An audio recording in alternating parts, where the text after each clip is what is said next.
Okay, let us start our lecture. तो हमने previous lecture में हमने वो नॉर्मल एक्सटेंशन को डिफाइन किया था.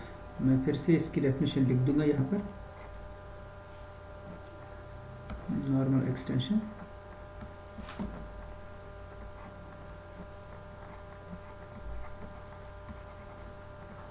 नॉर्मल एक्सटेंशन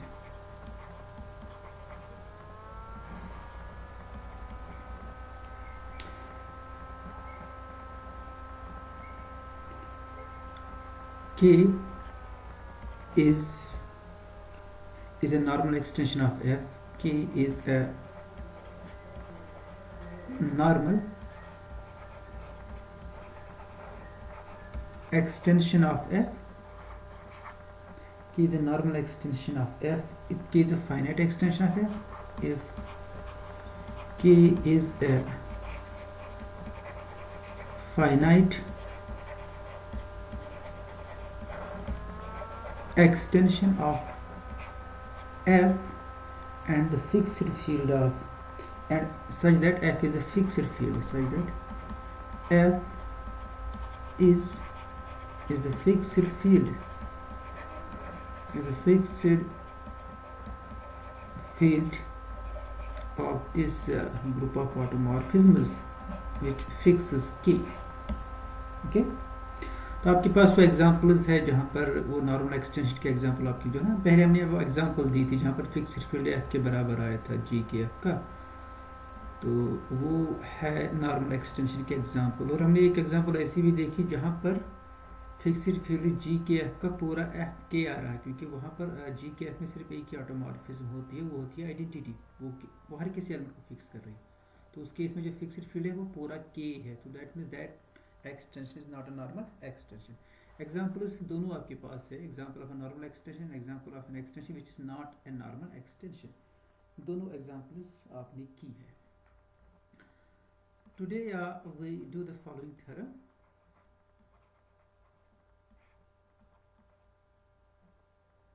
सर आवाज ठीक से नहीं आ रही है.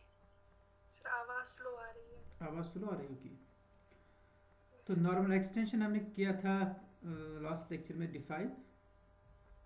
A normal extension is an extension of field K which is a finite extension. First it should be a finite extension, okay, it should be a finite extension. Second, the fixed field of GKF should be equal to F. तो ये examples हमने देख ली है. ये examples हमने जो पहले lectures हमने किए थे, फर्स्ट और सेकंड लेक्चर, जहाँ पर हमने ये फिक्स्ड फील्ड को डिफाइन किया था, तो वहाँ पर मैंने एग्जांपल्स दी थी जी के एफ की, जहाँ पर हमने के और एफ को कंसिडर किया था. उसमें जो फिक्स्ड फील्ड जी के एफ का आता था वो एफ आता था, तो वो जो एक्सटेंशन है वो नॉर्मल एक्सटेंशन है. और ये भी हमने एग्जांपल देखी है जहाँ पर फिक्स्ड फील्ड जी के एफ का पूरा के आता है, तो वो एक्सटेंशन नॉर्मल एक्सटेंशन नहीं है. वो एग्जांपल्स आप एक बार फिर से देख लेना. एक्सटेंशन के एग्जांपल्स हैं, तो जहाँ पर वो पॉलिनोमियल से हमने स्टार्ट किया था, cube root of unity like that, fifth root of unity ना, वो एग्जांपल्स वो आप देख लेना एक बार. तो अब हम इस थ्योरम को करेंगे. लेट के बी, इस पर नॉर्मल एक्सटेंशन पर एक थ्योरम है, let K be a normal extension, K be a normal extension of F. तो इसका मतलब है के एफ की फाइनाइट एक्सटेंशन है, okay. And let H be a सब ग्रुप, एच बी ए सब group of automorphisms on K fixing F. Okay, GKF. H is a subgroup of GKF. Now let's define this KH. Let KH be the fixed field of this H. Okay, KH is the fixed field of H. So it is consisting of those elements of K such that sigma x is equal to x for all sigma belongs to H. It's a fixed field of H, not GKF. It's a fixed field of H. So what is it? H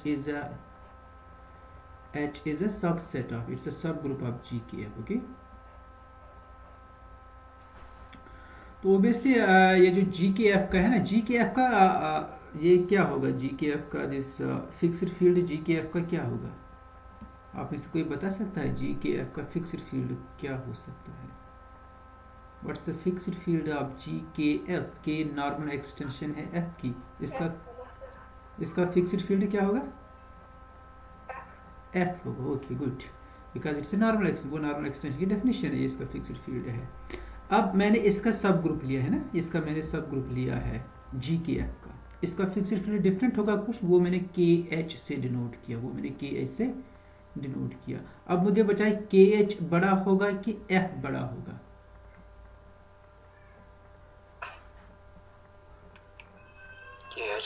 obviously KH will be the bigger, क्योंकि KH में कम conditions है, आपको कम सिग्मास देखने, जो मतलब कम सिग्मास पर आपको देखने कि X फिक्स हो रहा है कि नहीं हो रहा, सिर्फ जो H के एलिमेंट्स है, और GKF H से बड़ा है, तो KH H से बड़ा है. Okay, KH is the fixed field of this H. Be the fixed field of B. This KH be the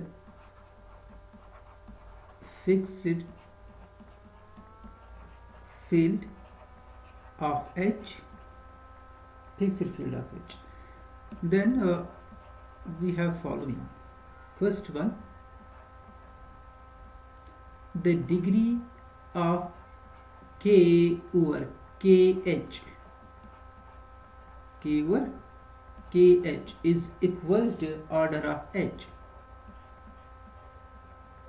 Is equal to order of H. This is the first property. Second property, this H, it's equal to this is interesting, G K KH.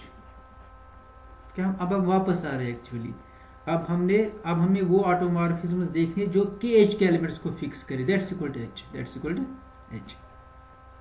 पहले हमने H से KH को construct किया, अब हम वापस आ रहे हैं, वापस से H के बराबर ही हो रहा है. जो मैंने पहले क्वेश्चन आप रेज किए थे कि ये कब बराबर होगी, कब बराबर नहीं, तो हमने देखा कि नॉर्मल एक्सटेंशन में ये चीज़ें हो रही है. अगर K नॉर्मल एक्सटेंशन होगा उसमें ये भी ट्रू है. मतलब तो इन पर्टिकुलर अगर, क्योंकि ये जो है ना H इज अ सब ग्रुप ऑफ GKF, तो हम H को एक पर्टिकुलर केस दे सकते हैं, H equal to GKF. In particular अगर हमने ये दो पार्ट्स प्रूव किए, in particular if this H is equal to whole GKF, then what's KH? KH is equal to K at that time. जो आपने बता दिया. अब अगर मैं सारा GKF लूँगा, GKF का फिक्स्ड फील्ड H है, then KH is equal to H. तो अगर KH H के बराबर, इसका मतलब है कि degree of K over H is equal to order of GKF.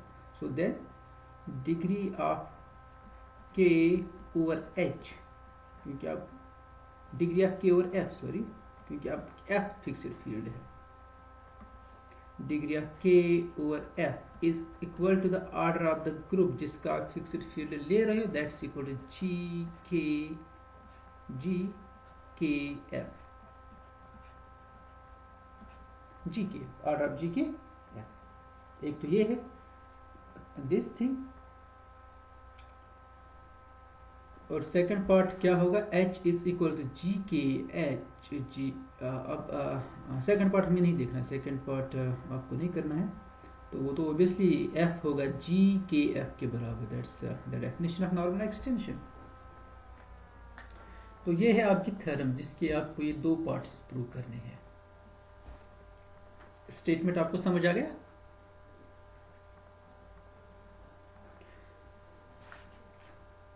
Okay, अब हम इसका प्रूफ लिखेंगे. So it's Herstein at page number, अगर आप 244. ओके, इस थ्योरम का प्रूफ अगर आप बुक से भी देखना चाहोगे, यू कैन प्रूफ इसका.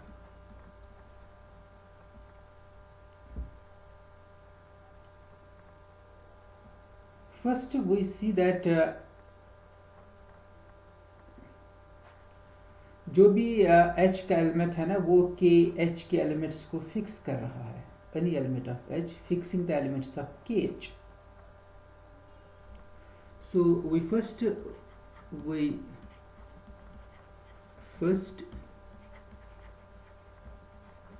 verify that this thing h is subset of g k. आपको एक्चुअली इक्वालिटी चाहिए but you will see this it is kh. It's subset. ये इसका सबसेट. This actually trivial. आप h में से कोई एलिमेंट लीजिए, कोई automorphic. Let sigma belongs to h. Let sigma belongs to h. क्या sigma g k k h में होगा? सिग्मा तभी g k k h में होगा. ये तो g k k h की डेफिनेशन ही है ना. So this means sigma is an automorphism. अब क्योंकि सिग्मा h में है, k h की डेफिनेशन क्या है? By the definition of k h sigma belongs to, by the definition of k h sigma belongs to g k k h. Because what's k h actually? ये k h की actually definition है. वो सारे elements k के such that sigma x is equal to x for all sigma belongs to h. अब चूंकि आपने sigma h से लिया है तो इसका मतलब क्या होगा? Sigma x is equal to x. Sigma x, that means this sigma is an automorphism and it fixes the elements of kh. है ना. सिग्मा ऑटोमॉर्फिज्म है. सिग्मा क्योंकि h में है तो सिग्मा g के k h में भी होगी क्योंकि k h की प्रॉपर्टी है. h में वो सारे ऑटोमॉर्फिज्म्स है. h की जो भी ऑटोमॉर्फिज्म्स है वो k h के एलिमेंट्स को फिक्स कर रही है. और सिग्मा बिलोंग्स टू g के k h का मतलब यही है कि सिग्मा k h के एलिमेंट्स को फिक्स कर रही है. वो तो है आपके पास क्योंकि वो k h की डेफिनेशन है. k h की डेफिनेशन है because the definition of k h.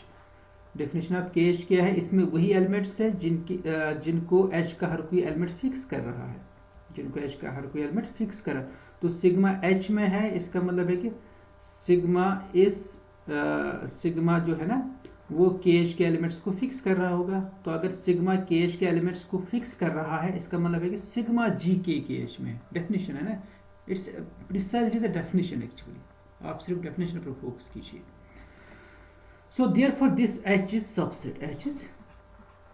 h is subset of this g k k h. g k k h.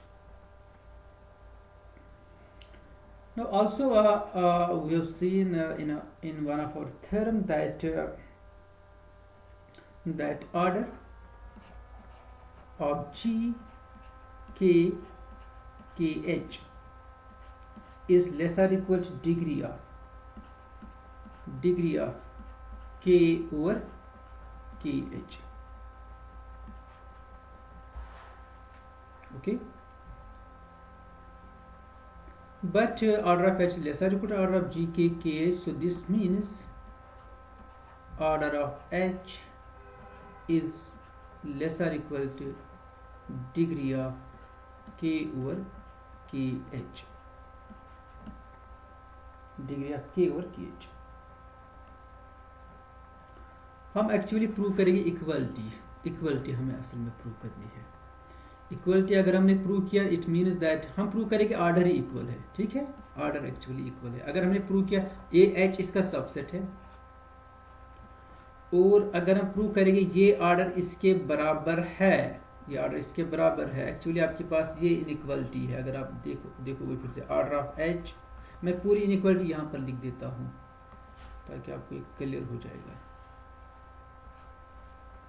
So this implies order of h is less or equal to order of g k k h, which is less or equal to degree of k over k h.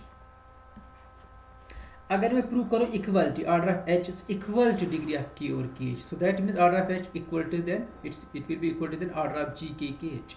ये फिर ये दो orders equal होगी। Okay, अगर ये orders equal होगी इनकी और आपके पास ये भी है एच इसका सबसेट है जी के एच और इनका ऑर्डर इक्वल है, तो इससे आप क्या कंक्लूड करोगे? आपके पास सपोज दो सेट्स है ए और बी, ए बी का सबसेट है, ठीक है, ये एक प्रॉपर्टी है। दूसरी प्रॉपर्टी ये है कि दोनों सेट्स का ऑर्डर सेम है, तो वहां से आप क्या करोगे? आपको क्या लग रहा है क्या आ जाएगा वहां से? A equal to B. A equal to B, exactly वही एक्चुअली हमें दिखाना है, एच इक्वल टू दिस। तो हम डायरेक्टली नहीं दिखाए कि एच इक्वल टू दिस, हम क्या करेंगे, हम प्रूव करेंगे order of H is equal to degree of K over K H. अगर हमने ये किया prove, it means that order of H is equal to order of G K H. तो इन दोनों का ऑर्डर सेम होगा और एच इसका सबसेट है जी के एच का, तो ये इक्वल आ जाएगी। आपको समझ आ गया हमें क्या करना है? So we show that this thing order of h is equal to order of k, order of g k h। तो ये हमें प्रूव करना है, तो इसके लिए हम प्रूव करेंगे order of h is equal to order of k h, order of k h। So we show that order of h is equal to degree of k over K H. तो ये हम क्यों कर रहे हैं ये मैंने बता दिया, ये हम क्यों करेंगे प्रूव, ये ऑर्डर्स इक्वल है, ठीक है, इसको मैंने एक्सप्लेन कर दिया है।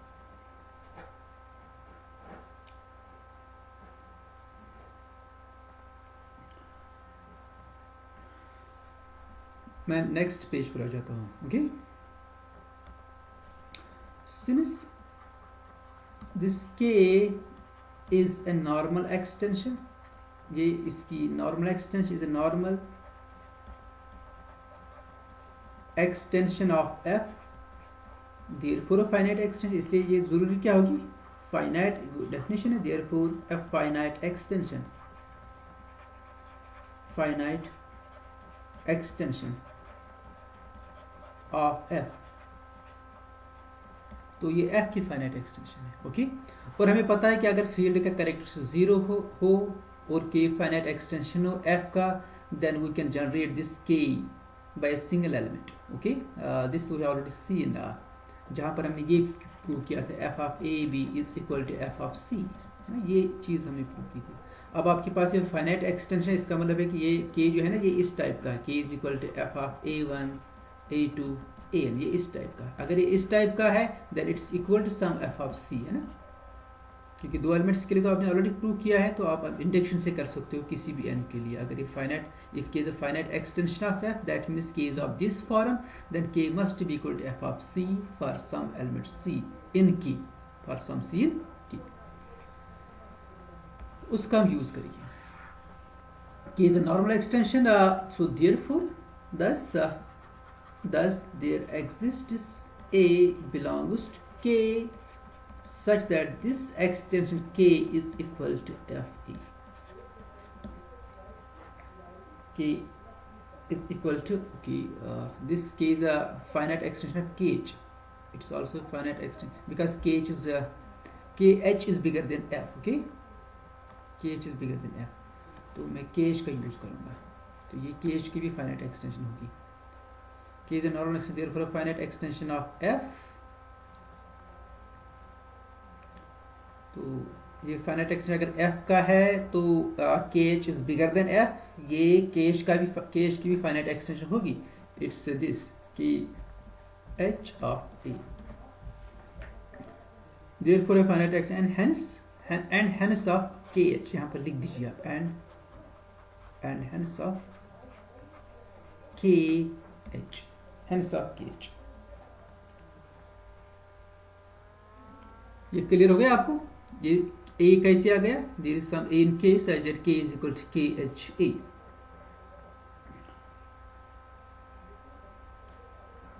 so then this a must satisfy certain irreducible polynomial over kh,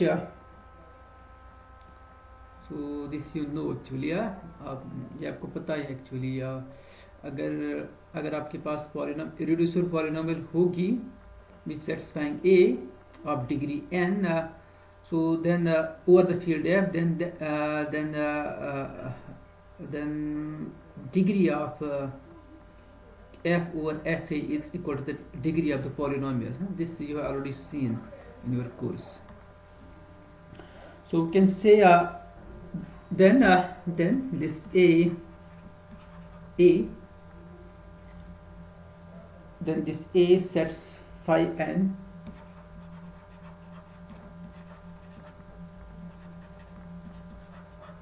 irreducible polynomial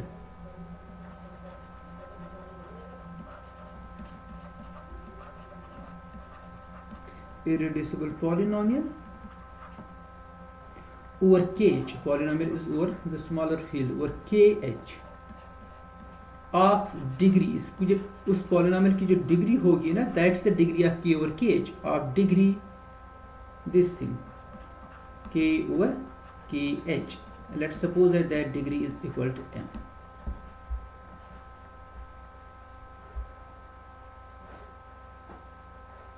This A, it must satisfy certain irreducible polynomial over kh of degree m, and there is no any other non-trivial polynomial of degree higher than this m, and no non-trivial polynomial, and no, this A does not satisfy any non-trivial polynomial. No non-trivial polynomial. Non-trivial means non-zero. Okay, non-trivial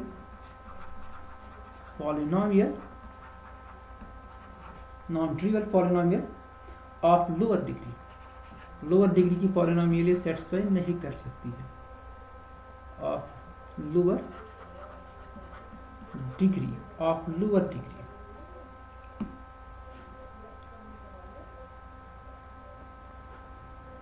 अगर आप इसका reason देखना चाहोगे, it's the reason is Einstein theorem 5.1.3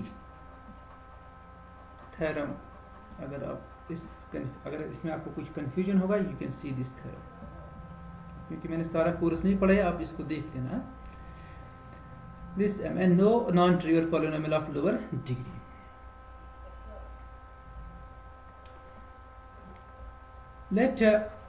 Let's suppose that order of h is equal to say small h, and it's consisting of automorphisms, and let sigma 1 sigma 2, so it has h automorphisms, they belong to h, be the elements of h.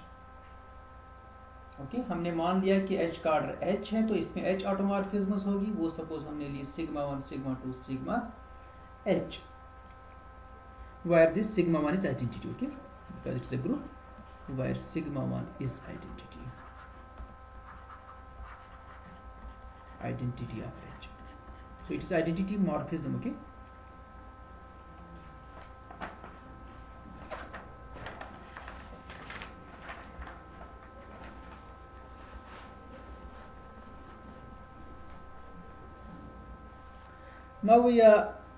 now we define the elementary symmetric function. Now we take the elementary symmetric functions of the elements. Consider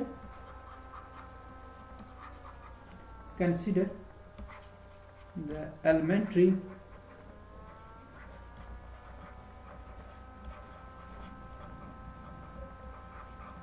symmetric functions in these variables. एक तो a में a is equal to sigma 1 of a, okay, because sigma 1 is identity. और second element जो है वो है sigma 2 of a, because a is a fixed a, आपके पास एक ही एलिमेंट है, बट आपके पास h ऑटोमॉर्फिज्म्स है. इन h ऑटोमॉर्फिज्म्स की मदद से आप ये h एलिमेंट्स निकाल सकते हो k की. In these they all belong to k, because sigma 1 sigma 2 sigma they are automorphisms on k, and a is also an element of k. तो मैं इनकी एलिमेंट्री ट्रांसफॉर्मेशन होगा. से alpha 1 is the first one, that's just the sum, it's sigma 1 of a plus sigma 2 of a plus sigma h of a, जो हमने already define की है. Alpha 2 the product of 2 taking 2 at a time, sigma j of a where I is less than t. इसी तरह से आप इसको continue करोगे, और फाइनली जो आपको मिलेगी, आपके पास टोटल h है, तो आपके पास जो ये लास्ट एलिमेंट्री ट्रांसफॉर्मेशन मिलेगी alpha h, it is just the product sigma 1a, sigma 2a, sigma h e. ये है elementary transformations in these elements a, sigma 2a, sigma h e. Now we see that each elementary transformation is fixed by sigma I, is invariant under each sigma belongs to H. Now we verify that each alpha I is invariant under each automorph sigma belongs to H. Okay, so they will fix these elements. Alpha 1 भी fix कर रहा है, alpha 2 भी fix कर रहा है, alpha h को भी फिक्स कर रही है, ये सारे ऑटोमॉर्फिज्म्स. मैं अल्फा 1 दिखा दूंगा आपको अल्फा 1 कैसे फिक्स हो जाएगा. Alpha 1 is the sigma of alpha 1 मुझे करना है actually. Sigma of alpha 1 should be equal to alpha 1. So what's actually sigma? Alpha 1 is a function of these sigma 1a, sigma 2a, sigma h a. अब मैं इस पर automorphism apply करूंगा तो वापस तो यही एलिमेंट्स आ जाएगी आपके पास.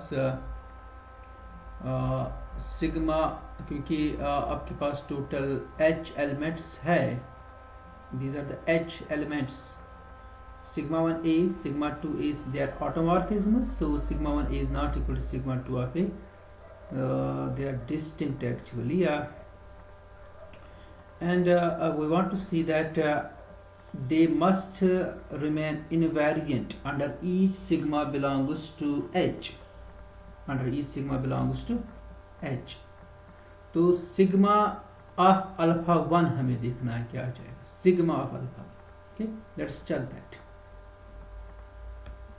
Let sigma belongs to say H, then what is this sigma of alpha 1? Sigma of alpha 1 ये क्या होगा? This is equal to sigma. What's alpha 1? Alpha 1 is equal to sigma 1 of A plus sigma H of A. Okay, so this is equal to sigma 1 of A plus sigma H of A. आप में से कोई बता सकता है ये कैसे इसी के बराबर होगा? sigma 1 of A plus sigma 2 of A plus sigma H of A.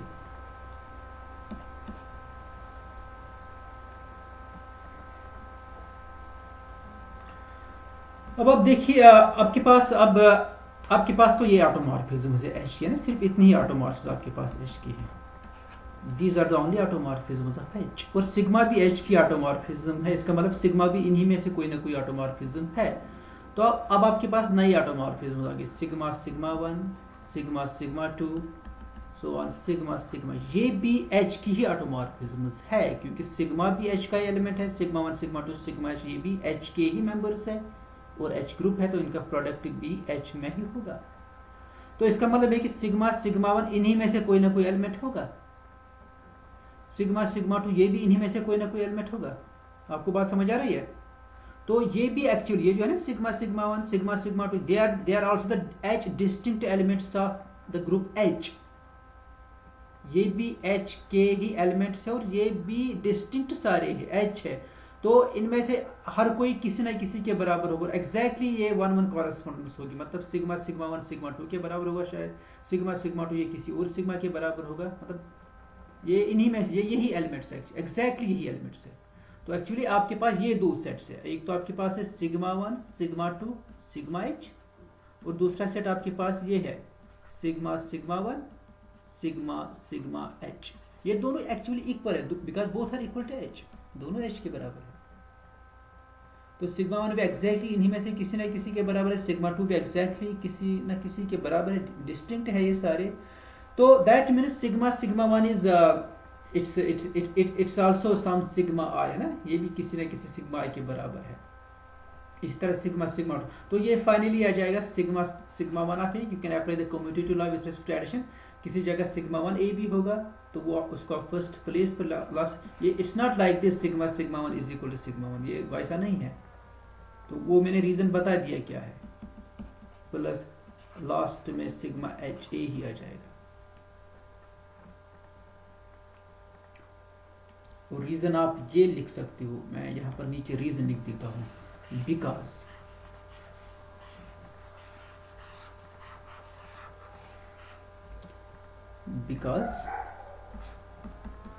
because your group H, which is equal to sigma 1 sigma 2 sigma H, it is same as the group sigma 1 sigma 2 sigma H।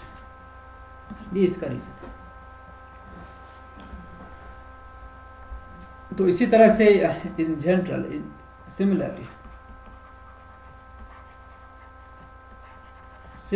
sigma of alpha I is equal to alpha I for all 1 less or equal to I, यह हर किसी के लिए true होगा। 1 के लिए आपने किया prove, बाकी एलिमेंट्स के लिए भी ये ट्रू होगा।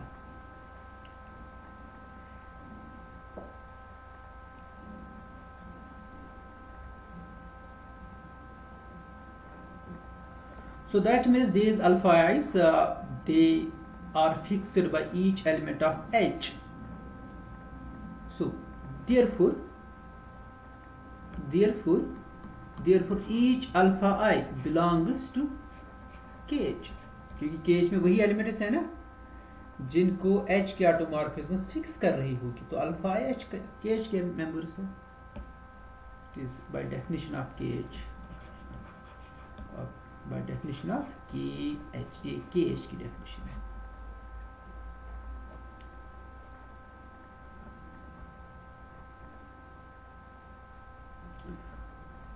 But these elements A, which is equal to sigma 1 of A, then sigma 2 of A, sigma n of A, these are the roots of the polynomial